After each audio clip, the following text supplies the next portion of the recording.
चंद्रपुर जिले के बल्लारपुर में 68वें राष्ट्रीय खेल स्पर्धा का शानदार आगाज हो चुका है और वहीं आम आदमी पार्टी के जिलाध्यक्ष मयूर रायकवार ने एलईडी स्क्रीन के लिए चंद्रपुर मनपा द्वारा निकाली गई निविदा पर सवाल उठाए हैं। क्या है पूरा मामला, आइए सुनते हैं स्वयं जिलाध्यक्ष मयूर रायकवार की जुबानी।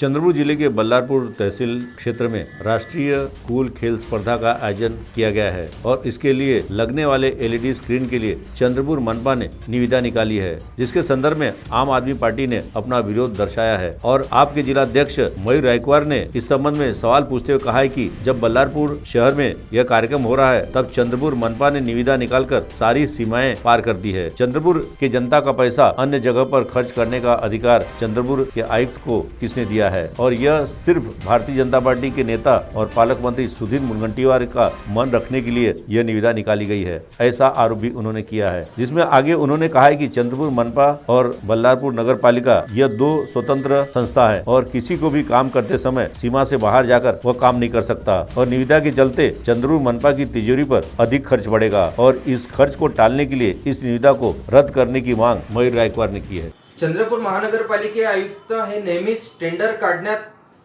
विवादित ठरले आहे। तसाच एक प्रकार आता घडलेला आहे। त्यांनी चक्क बल्लारपूर नगर परिषदमध्ये एलईडी स्क्रीन लावण्याचा टेंडर काढलाय।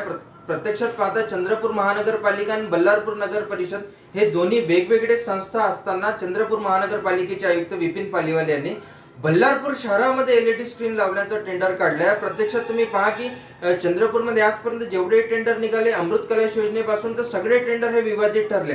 कुठून पैसा आपल्या खिशात जाईल, खिसे कसे गरम होणार असा यांचा नेहमीच प्रयत्न असतो। आता त्यांनी एक राष्ट्रीय क्रीडा स्पर्धा चंद्रपूर जिल्ह्यामध्ये बल्लारपूरला होत आहे आणि त्या क्रीडा खेळामधून कार्यक्रमातून आपले खिसे कशा पद्धतीने गरम केले जाईल हा त्यांचा एक प्रयत्न दिसून आलेला आहे। चक्क त्यांनी बल्लारपूर नगर परिषद मध्ये एलईडी स्क्रीन लावण्याचा एक टेंडर काढलेला। आज एका जागृत नागरिकांनी आम्हाला त्याची माहिती दिली आणि त्यामुळे आम्ही हे प्रकरण उघडकीस करून आणलेलं आहे।